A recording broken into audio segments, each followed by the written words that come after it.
They broke your trust, but don't let them break that connection or the connection of your heart to Allah Ta'ala. You gave your word, you opened your heart, and you believed in someone. And they turned around and shattered that trust. Maybe it was your spouse, maybe it was a close friend, maybe it was even someone in your community that you never thought would hurt you. And now you find yourself not only struggling to forgive them, but struggling to trust anyone ever again. Even that trust that we're supposed to have in Allah's plan.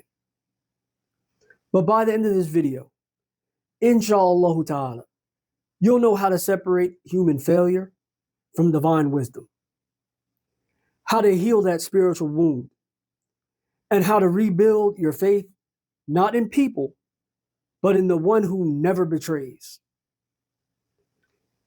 Let me ask you something. Have you ever felt like your heart was so broken by someone's betrayal that even your dua felt heavy? That you wanted to believe that Allah will bring you some good out of this situation, but deep down, you just couldn't see how. We've all been in that situation at some point in time. I'm not going to say all of us, but the majority of us. But we can't allow broken hearts to break that connection that we have with Allah Ta'ala. Now, the truth is, when people betray you, it's not a sign that Allah has abandoned you. Not at all. It's often Allah's way of redirecting you back to Him. Sometimes He allows those people that you depend on to disappoint you so that you can learn to depend on Him alone. Stay with me for a second, because by the end of this, you'll learn how to rebuild your trust, not by closing off your heart, but by purifying it. Now, as usual, I'm going to tell you how this topic or why this topic is important to you on the personal lens, when we're talking about the community lens, as well as the future lens. So in terms of the personal lens, when trust is broken, the pain runs deep without a shadow of a doubt. You start questioning yourself. Was I too naive? Did I deserve this? Or even asking, why would Allah let this happen? If that pain isn't healed properly, it turns into bitterness, loneliness, and even doubt in Allah. And when we talk about the community lens, when Muslims lose trust in one another, families fall apart, friendships collapse, and communities become divided. Betrayal doesn't just destroy relationships. It eats away at the unity of the Ummah. And in terms of that future lens that we always talk about, if we don't learn how to separate human failure from divine decree, we risk raising a generation that no longer believes in brotherhood and sisterhood, or even sincere companionship. And I'm talking about a generation that trusts no one. Look at where we're at now. And eventually, even doubts everyone. So what I want you to do is I want you to pause for a second and think about this. Ask yourself, which of these three perspectives do you think is the worst right now? The personal, the community, or the future lens? Now, in terms of real life struggle, let's be honest. Betrayal isn't just a word. It's sleepless nights. It's tears on your prayer mat. It's the silent dua you make after everyone else is going to sleep. It's watching someone act like nothing happened while your heart is still bleeding. You trusted your spouse, but they stopped being loyal. You confided in a friend, but your secret became gossip. You supported someone, but when it was your turn, they were nowhere to be found. They disappeared. Many of us react by shutting down emotionally, and this isn't right. We say things like, I'm done with people. I'll never open up again. Sound familiar? But here's the problem. When you close your heart to people, you often close it to Allah as well. You start praying less. You start making less dua. Because deep down inside, you think, what's the point? Even when I try, I get hurt. Or even when I try, sometimes we say we get let down. And as I said before, I need you to understand that this is something common. This is nothing that you need to feel embarrassed about and say, well, you know, this, that, and the other. And I know some of you are going to leave messages in the comments. Well, you know, this is qillatul iman or a little bit of having a little bit of faith. But this is reality. This is something real that people deal with in their everyday lives. More people than you can imagine. If you're not one of them, then I'm telling you, it's more people than you can imagine. Every single day. So now that we've discussed the problem, as usual, I'm not just going to sit here and pick out faults with the Ummah. That's not my goal. If you haven't noticed by now, you might be new to my videos. So if that's the case, then, you know, I can understand. But for those of you who have been here for a while, those of you who know what I do, I'm talking about transformation. So yes, it's imperative that I talk about the problem. But we're going to spend even more time talking about the solution. I'm going to give you steps that you can take starting right now, starting today, to try and overcome this situation just like I've done in all my past videos. So I'm going to tell you like I always tell you, stop the video right now. Well, actually, by now, a lot of you should already know when you saw my video come up to stop the video and get a piece of paper and pencil so you can write it down. But if you haven't, stop the video right now. All right? Stop it. Go get a piece of paper and a pencil. I'm going to give you the steps that you can start working on today to fix the whole of this situation. And as I always say, don't say, okay, well, I can just remember it. Because why? Because these steps are also steps that you can give everybody else.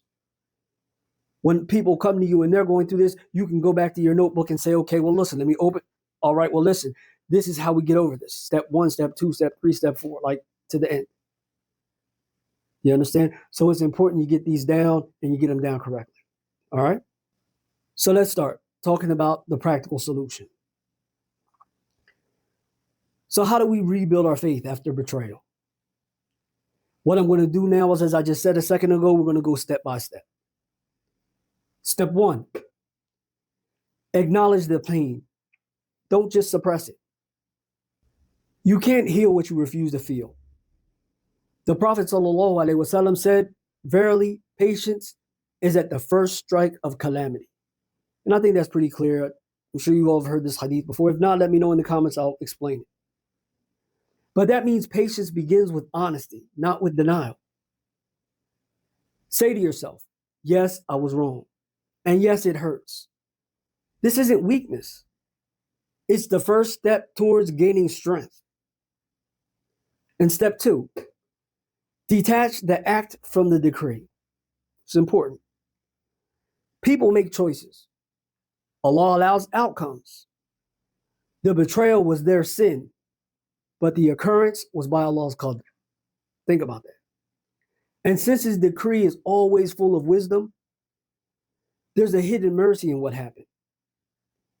Maybe he protected you from future harm. Maybe he's purifying your heart from dependence on the creation.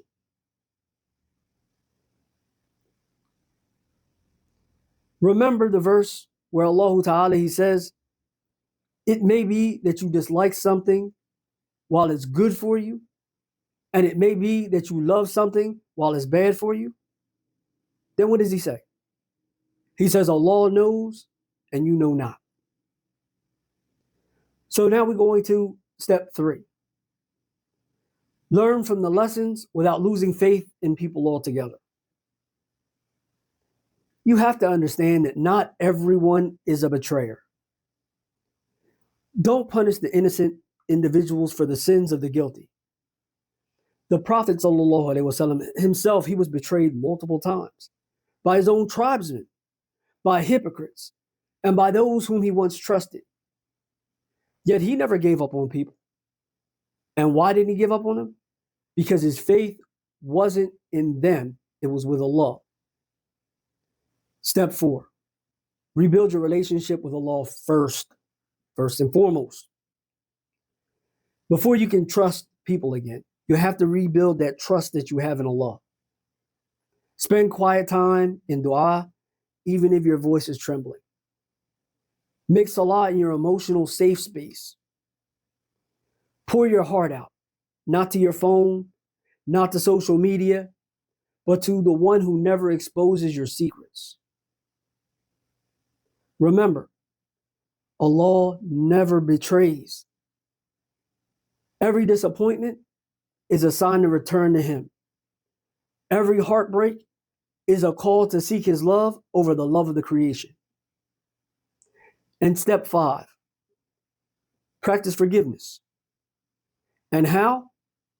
Practice forgiveness without forgetting wisdom. That last part is important. Check this out. Forgiveness doesn't mean that you let people back into your life without boundaries. You heard that. It means that you let go of the burden of revenge. The Prophet ﷺ said, the strong one is not the one who overpowers others, but the one who controls himself when he's angry. Forgive for your own peace. Set boundaries for your own protection. And leave the justice to Allah subhanahu wa ta'ala, because His justice is perfect.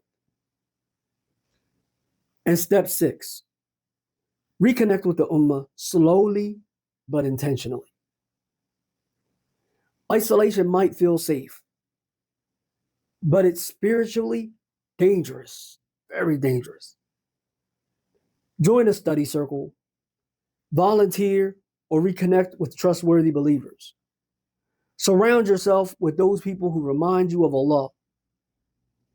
The Prophet ﷺ, he said that the believer to another believer is like a building, each part supporting the other. The more you see sincerity in others, the more your heart heals from the insincerity of the past. Now, I know what I said was a lot, was a mouthful. But I want you to go back. As a matter of fact, I'm telling you, go back and listen to that part of the video again. Because it's giving you the tools that you need to be able to move forward in a healthy, I could say religious way. Now, before we go any further, I do want to ask you, what do you think truly breaks a Muslim's trust the most? Is it betrayal from others? Or is it disappointment in themselves? Or is it something other than that? And be honest. I really need to hear what it is that you all think about this situation. If this message spoke to you, then don't keep it to yourself. Someone out there right now is battling the same pain that you've overcome. They just need to hear these words so that they also can start healing. Like the video. Leave your thoughts in the comment section and share it with someone who needs it. And if you want to keep growing in your faith, inshallah ta'ala, don't forget to subscribe to this channel for weekly reminders that are going to help you rebuild your life from the inside out.